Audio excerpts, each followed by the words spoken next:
तो गाइस कैसे हैं आप सब लोग। वेंजर्स के एपिसोड 28 के साथ हाजिर हो। तो लास्ट एपिसोड के एंड पे हमने देखा था कि ये सभी लोग नो डिमन एबिस में जाने के लिए रेडी होते हैं और बाकी के जितने स्टूडेंट्स होते हैं वो सभी लोग भागते हुए इन तीनों दोस्तों के पास आ जाते हैं और इनसे कहते हैं हमें तुम्हारे साथ नो डिमन एबिस में जाना है, हम चाहते हैं कि तुम हमें लीड करो। क्लाउड उनसे कहता है मेरे दोनों भाई तुम लोग उससे बात भी नहीं करेंगे जब तक कि तुम लोग मुझसे बात नहीं करते। सभी लोग भागते हुए क्लाउड को घेर लेते हैं और कहते हैं चलो ठीक है फिर हमें तुम्हारे साथ जाना है। क्लाउड उन सभी लोगों से कहता है लड़के एक साइड पर हो जाओ, लड़कियां दूसरी साइड पर हो जाओ ताकि तुम सभी लोगों के साथ आराम से बात की जा सके। यहीं पर हमारी केट नैन किलिंग को भी दिखाते हैं। केट नैन किलिंग वहाँ पर आती है, दूर से चलाकर कहती है जाओ जुई, अपनी तलवार को निकालती है और उसे कहती है जाओ जुई मुझे तुमसे फाइट करनी है। नैन भी उसी के साथ ही होती है। जाओ भी इस बात से काफी ज्यादा हैरान होता है कि ये यहाँ पर क्या कह रही है। क्लाउड उसे कहता है लिटिल केट अब तुम्हें क्या हुआ, मेरे ब्रो ने तुम्हें बिल्कुल भी ऑफेंड नहीं किया, फिर तुम यहाँ पर इसके साथ फाइट क्यों करना चाहती हो। लेकिन केट उसकी बात को इग्नोर करते हुए जल्दी से जंप करते हुए उसके ऊपर अटैक करने के लिए आगे बढ़ाती है। ऐसे वो जंप करते हुए उसके करीब पहुंचती है और उसके ऊपर अपनी तलवार से अटैक करने लगती है। हमारा जाओ उसका हाथ पकड़ लेता है और उसे कहता है चलो शांत हो जाओ, तुम यहाँ पर इस तरह किसी के ऊपर अटैक नहीं कर सकती। उसे कहती है मुझे जाने दो वरना मैं तुम्हारे पर और ज्यादा अटैक करूंगी। जाओ चलाकर उसे कहता है बस बहुत हो गया, तुम यहाँ पर इस तरह की हरकतें बिल्कुल भी नहीं कर सकती और साथ ही वो उसके हाथ को और भी जोर से पकड़ता है और साथ में दबा रहा होता है की वजह से केट नैन किलिंग के हाथ से उसकी तलवार गिर जाती है। हमारा जाओ उसे कहता है तुम्हारा भाई खाई नैन किलिंग वो मेरा बहुत ही अच्छा दोस्त है, लेकिन तुमने यहाँ पर मुझे बार बार प्रवोक किया है, तुम बार बार मेरे पर अटैक करने की कोशिश करती हो। क्या तुम्हें वाकई में लगता है कि मैं एक अच्छा इंसान हूँ जो जहाँ पर तुम्हें नुकसान नहीं पहुँचा सकता, इसलिए चुपचाप यहाँ से दफा हो जाओ। तुमने यहाँ पर मेरे ब्रो क्लाउड के ऊपर अटैक करने की कोशिश की तो फिर मैं तुम्हारे पर भी अटैक करूंगा। तुम्हें क्या लगता है कि मैं किसी औरत के ऊपर हाथ नहीं उठा सकता? क्योंकि क्लाउड से कह रहा था ब्रदर तुम्हें इस बात को सीरियस लेने की जरूरत नहीं है। तो केट नैन किलिंग बहुत ज्यादा गुस्सा होती है और उसे कहती है तुम यहाँ पर सिर्फ और सिर्फ लड़कियों को ही बुली कर सकते हो, अगर तुम वाकई में एक मर्द होते तो तुम कभी भी यहाँ पर लैन को बुली बिल्कुल भी नहीं करते, तुमने लैन के साथ बहुत ही बुरा किया है। हमारा जाओ और भी ज्यादा गुस्सा हो जाता है और उसके ऊपर अटैक करने लगता है, जबकि उसी वक्त लैन आगे बढ़ती है और उसे रोक देती है और कहती है जो प्लीज इसको जाने दो। पता है कि केट हमेशा से ऐसी है, ये बहुत ज्यादा गुस्से वाली है। तुम्हारा जाओ लैन से कहता है अच्छा ठीक है मैं इसको फिलहाल के लिए छोड़ देता हूँ, लेकिन दोबारा तुम दोनों कभी मुझे परेशान करने के लिए मत आना वरना मैं तुम लोगों को बिल्कुल भी नहीं छोड़ने वाला। साथ ही वो अपने दोस्तों को लेकर वहीं से साइड के ऊपर हो जाता है। पर हमारी सीटू लियान को भी दिखाते हैं। सीटू लियान वहीं पर बैठी सब कुछ देख रही होती है और कहती है तुम्हें स्कूल के अंदर तो नहीं मार सकती, लेकिन एक बार हम लोग नो डिमन एबिस में पहुंच जाए, वहाँ पर पहुंचने के बाद मैं तुम्हें जरूर मार डालूंगी। उसी वक्त उनके एक मेंटोर जिसका नाम जैंग मो होता है वो उन सभी लोगों से कहते चलो जल्दी से ये सभी लोग यहीं पर आ जाओ, तुम सभी लोग वहाँ पर दूर क्यों खड़े हो, जहाँ पर जल्दी से आओ। उन सभी को अपने साथ लेकर उस जगह के ऊपर पहुंच जाते हैं जहाँ पर ब्रिज होता है। इस ब्रिज को पार करने के बाद ये सभी लोग नो डिमन एबिस में पहुंच जाएंगे। इस मेंटोर का नाम जैंग मो होता है। जैंग मो सभी लोगों से कहता है मेरी बात को ध्यान से सुनो, सभी लोग जब इस ब्रिज को पार करके दूसरी तरफ जाओगे तो तुम लोग नो डिमन एबिस में पहुंच जाओगे। वो ब्रिज है जो हमें नो डिमन एबिस से अलग करता है। तो मेंटोर जैंग मो सभी लोगों से कहता है तो यहाँ पर तुम सभी लोगों के मिटेले वाक को चेक किया जाएगा कि तुम सभी लोगों किस तरह एक ही सांस में इस ब्रिज को पार करके दूसरी तरफ जाते हो। तुम सभी लोगों को एक बात बता देता हूँ, अगर तुम सभी लोग इस ब्रिज के ऊपर से नीचे गिरते हो तो इसका मतलब तुम्हारे बचने का कोई चांस नहीं है, नीचे जाकर तुम्हें बचा नहीं पाएगा, तुम लोग मर जाओगे। तुम सभी लोगों को बड़े ध्यान के साथ इस ब्रिज को पार करना होगा। तो वो बड़ी स्पीड के साथ वहाँ से भागता हुआ आगे की तरफ चला जाता है और उनसे कहता है चलो मुझे फॉलो करो और ब्रिज को पार करते हुए दूसरी तरफ आ जाओ। तो सभी लोग बच्चे बहुत ज्यादा डर रहे होते हैं और कहते हैं ऐसा कैसे हो सकता है, ये ब्रिज तो कुछ ज्यादा झूल रहा है और ऊपर से टूटा फूटा है, हम लोग अगर यहाँ से नीचे गिर गए तो मारे जाएंगे। तो सभी लोग रोते रोते इस ब्रिज को पार करना स्टार्ट करते हैं और आहिस्ता आहिस्ता आगे की तरफ बढ़े होते हैं, जबकि क्लाउड बेचारा बहुत ज्यादा डर रहा होता है। क्लाउड कहता है मैं काफी ज्यादा कमजोर हूँ, लगता है मेरी टांगे कांप रही है, मैं आगे नहीं जाने वाला। जाओ से कहता है तुम्हें बिल्कुल भी घबराने की जरूरत नहीं है, ये ब्रिज बहुत ज्यादा स्ट्रॉन्ग है, मैं एक बार इस ब्रिज के ऊपर से दूसरी तरफ जा चुका हूँ, जब मुझे 6 ईयर मिला था मैं मंकी को अपने साथ लेकर वापस आया था। क्लाउड से कहता है ब्रो क्या तुम मुझे अपने कंधों के ऊपर उठा सकते हो, मुझे उठाकर ले चलो ना। साथ ही वो रोना शुरू कर देता है और कहता है अगर तुम मुझे उठा नहीं सकते तो कम से कम मेरा हाथ ही पकड़ लो, मुझे ऊंचाई से बहुत ज्यादा डर लगता है, इसी वजह से तुम्हें मुझे अपने साथ लेकर जाना होगा। जाओ से कहता है अगर तुम यहाँ पर सिर्फ एक छोटे से ब्रिज को पार नहीं कर सकते तो इसका मतलब ये है कि तुम किसी भी लायक नहीं हो। मुझे लगता है कि तुम टॉप 10 की फेम लिस्ट में आ सकते हो, मुझे नहीं लगता कि तुम यहाँ पर रूकी किंग बनने के लायक हो, मैं और वी हम दोनों यहाँ पर तुम्हारी कोई मदद नहीं कर सकते। वी चैंग भी आगे बढ़ता है और उसे कहता है हाँ इसी तरह के मौके पर अगर तुम बहादुरी दिखाते हो तभी तुम यहाँ पर एक महान जीनियस बन सकते हो, तो मुझे लगता है कि तुम्हें यहाँ पर करना चाहिए, इसी के बाद तुम एक रूकी किंग बन सकते हो। इसी के साथ ही वी चैंग उसे आगे की तरफ धक्का दे देता है, वो उसे सामने की तरफ धक्का देता है पुल के ऊपर, जिसकी वजह से वो पुल के ऊपर चला जाता है। पुल के ऊपर जाने के बाद वहाँ पर बहुत ज्यादा घबरा जाता है, डर के मारे आगे की तरफ भागना शुरू कर देता है और वहाँ पर जल्दी से वो उस पुल को पार कर लेता है, उसे पता भी नहीं चलता कब उसने पुल को पार कर लिया। उसके बाद जाओ और फी वहीं पर हंसना शुरू कर देते हैं और कहते हैं बेवकूफ इसने तो पुल को पार भी कर लिया है। फिर सीटू भी वहाँ पर आती है और हमारे जाओ से कहती है तुम दोनों भी यहीं पर क्या खड़े होकर बातें कर रहे हो, चलो जल्दी जाओ दूसरी तरफ पहुँच जाओ। हमारा जाओ से कहता है मेंटोर सीटू तो आप भी यहाँ पर आई है। सीटू से कहती है मैं 3 महीने के बाद यहीं पर तुम्हारा इंतजार करूंगी, तुम्हारे कंपटीशन का टाइम 3 महीने का है, तुम लोग वहाँ पर 3 महीने गुजारने के बाद यहाँ पर वापस आओगे, अब मैं यहाँ पर तुम्हारा इंतजार कर रही होंगी। जाओ से कहता है मास्टर आपको घबराने की जरूरत नहीं है, आप देखना मैं वहाँ से जिंदा वापस जरूर आऊंगा। सीटू लियान भी वहीं पर होने वाली है, उसके लिए भी आपको परेशान होने की जरूरत नहीं है। अगर वो मेरे ऊपर अटैक करती है तो मैं उसको बिल्कुल भी हर्ट नहीं करूंगा। जब सीटू से कह दिया तो ठीक है, फिर 3 महीने के बाद यहीं पर मिलेंगे। जाओ फी चैंग को अपने साथ लेता है और आगे की तरफ बढ़ जाता है। वो दोनों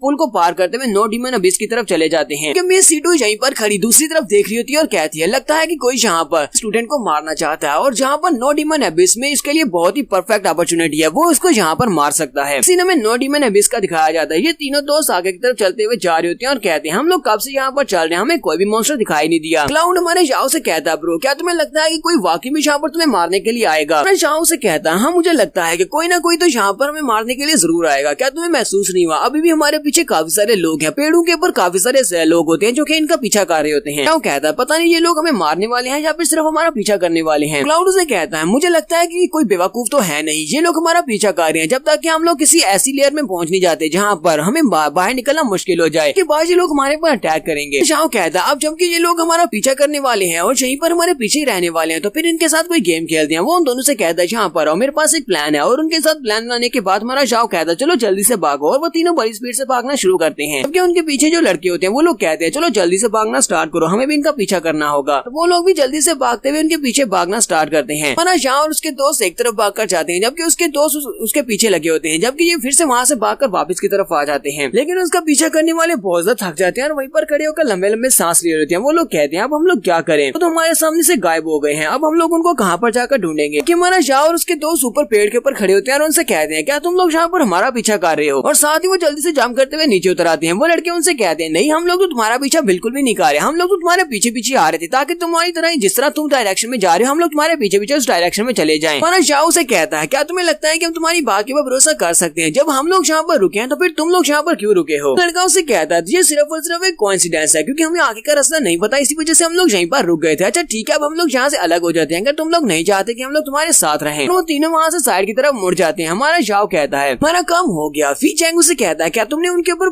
पाउडर को छिड़का दिया? शाओ कहता है हाँ मैंने पाउडर को इनमें से एक के ऊपर लगा दिया है, इसके बाद हम लोगों को बस इंतजार करना और देखना है। वो सारे लड़के वहाँ से साइड के ऊपर चले जाते हैं लेकिन अभी भी वो इनके पीछे होते हैं, वो काफी दूर से इनका पीछा कर रहे होते हैं। वो तीनों वहाँ पर बड़े आराम से बैठे होते हैं और कहते हैं लगता है कि जाओ शुई को इस बारे में पता चल गया कि हम लोग उसका पीछा कर रहे हैं, इस वजह से हम लोग अपने मिशन को पूरा नहीं कर सकते। गैंगशी ने हमें कहा था कि हमें इनके पीछे रहना है और इनके ऊपर नजर रखनी है। लड़का उसे कहता है लेकिन गैंगशी ने हमें सिर्फ इतना ही कहा था कि हमें इनके ऊपर नजर रखनी है और इनको ट्रैक करना है, लेकिन अब हम इस लड़के को ट्रैक नहीं कर सके क्योंकि उस लड़के ने हमारे पर नजर रखी हुई है, उसे पता है कि हम किस तरफ हैं। गैंगशी ने हमें काफी सारे गोल्ड कॉइन्स दिए थे, उन सारे गोल्ड कॉइन्स को लेने के बाद हमें ये सब कुछ तो करना पड़ेगा, हमें इस लड़के के ऊपर नजर तो रखना पड़ेगी। उनका लीडर लड़का उनसे कहता है तुम सभी लोगों को इस बारे में फिलहाल बात नहीं करनी चाहिए क्योंकि जाओ शुई को इस बारे में पता चल चुका है कोई उसके पीछे है, लेकिन फिलहाल हमें अपने टास्क को पूरा करना है, हमें उसे फॉलो करते रहना होगा, लेकिन उससे काफी ज्यादा दूर रहना होगा, कहीं दोबारा से वो हमें देख ना ले। मंकी अपने शेकानों को यूज करते हुए उसकी सारी बातों को सुन रहा होता है। अब क्योंकि हमारा जाओ मंकी की बातों को समझ सकता है, वो उसकी बातों को सुनने के बाद मंकी को जाओ को सारी बातें बता देता है। जाओ उसकी बातें सुनने के बाद कहता है तो इसका मतलब ये है कि इस सब के पीछे गैंगशी है, गैंगशी ने इन सभी को मेरे पीछे लगाया हुआ है। चैंग ये बात सुनते ही काफी गुस्सा हो जाता है और कहता है क्या हमें जाकर गैंगशी के पीछे जाना चाहिए और गैंगशी को जाकर पकड़ना चाहिए? जाओ उसे कहता है नहीं इसकी जरूरत नहीं है, हम लोग बस यहाँ पर मजा देखने वाले हैं। हमारे जाओ ने उन लड़कों में से एक की बॉडी के ऊपर एक पाउडर को छिड़काया था जिसकी वजह से जंगल में जितने स्नेक्स हैं वो सारे उसको सूंघते हुए वहाँ पर पहुंच जाएंगे। वो लड़के जो कि आराम से वहाँ पर बैठे होते हैं उसी वक्त वहाँ से स्नेक निकलना शुरू हो जाते हैं। स्नेक एक लड़के के ऊपर अटैक करने के लिए आगे बढ़ता है जबकि दूसरा जल्दी से अपनी तलवार को लेकर उसको काट देता है। वहाँ से बहुत सारे स्नेक्स निकल आते हैं, उनके इर्द गिर्द बहुत सारे स्नेक्स होते हैं। ये सभी लोग बहुत ज्यादा घबरा जाते हैं और अपने आसपास इतने सारे स्नेक्स को देखकर चिल्लाना शुरू कर देते हैं और कहते हैं यहाँ पर तो बहुत सारे स्नेक्स हैं। हमारा शाओ और उसके दोस्त वहीं पर दूर से छुपकर ये सब कुछ देख रहे होते हैं और कहते हैं लगता है कि हमारा स्नेक पाउडर काम कर रहा है, सारे के सारे स्नेक्स थोड़ी देर में इन सभी को मार डालेंगे। सभी लड़के अपनी तलवारें लेकर खड़े हो जाते हैं और कहते हैं चलो मिलकर इन सभी स्नेक्स को मारते हैं वरना ये स्नेक्स हमें मार डालेंगे। वो अपनी तलवार को घुमाते हुए स्नेक्स को मार रहे होते हैं लेकिन वहाँ पर स्नेक्स बहुत ज्यादा होते हैं, कोई इस तरफ से निकलता है कोई उस तरफ से निकलता है। वो सारे स्नेक्स उनको बुरी तरह से पीट रहे होते हैं, यहाँ तक कि वो 2-4 की गर्दन के ऊपर काट लेते हैं और वहाँ पर बहुत ही कम बचते हैं। पर हमारे जाओ को एक मेल और फीमेल स्नेक भी दिखाई देता है, ये दोनों ही काफी ज्यादा पावरफुल स्नेक होते हैं। उन दोनों का पॉइजन जो होता है वो बहुत ज्यादा पावरफुल पॉइजन होता है, वो जिसको काटते हैं उसकी बॉडी वहाँ पर पिघल जाती है। सभी लोग वहाँ पर चिल्लाते चिल्लाते वहीं पर सारे मर जाते हैं जबकि उनमें से एक वहाँ से भाग जाता है। वहाँ से भागने की कोशिश कर रहा था और कहता है मैं यहाँ से जा रहा हूँ। वो मेल एंड फीमेल स्नेक जो होता है वो दोनों अपने मुंह के अंदर से पॉइजनस फॉग निकालते हैं और उसके ऊपर अटैक करते हैं जबकि वो बेचारा भी वहाँ पर पॉइजन से मर जाता है। हमारा शाओ और फी चैंग कहते हैं हालांकि ये सीन बहुत ज्यादा क्रूल है लेकिन फिर भी हमें ये देखकर काफी ज्यादा अच्छा लगा कि वो सभी लोग मर गए हैं। शाओ फी चैंग से कहता है हमें अगर सर्वाइव करना है तो हमें ये सब कुछ देखने की आदत डालना होगी, अगर कोई हमें मारना चाहता है तो हमें उसे मारने का हौसला रखना होगा। फी चैंग उसे कहता कहता है हाँ मैं भी इस बात को समझता हूँ, अगर हमें जिंदा रहना है तो हमें दूसरों को मारना होगा वरना वो सभी लोग हमें मार डालेंगे। क्लाउड उनसे कहता है हाँ मैं भी कोई डरपोक नहीं हूँ। वो कहता है तो फिर जल्दी से आगे बढ़ते हैं और जाकर इन स्नेक मॉन्स्टर्स को मार डालते हैं, क्योंकि इन स्नेक मॉन्स्टर्स को मारने से हमें यहाँ पर कुछ जरूर मिलेगा। और जो तीनों ही उन स्नेक्स को मारने के लिए आगे बढ़ आते हैं। तो यहाँ पर हम लोग अपनी एपिसोड 28 का एंड करेंगे। एपिसोड की एक्सप्लेनेशन अच्छी लगी हो तो कमेंट करके जरूर बताइएगा। चैनल को सब्सक्राइब कर दे, वीडियो को लाइक और शेयर कर दे। शुक्रिया।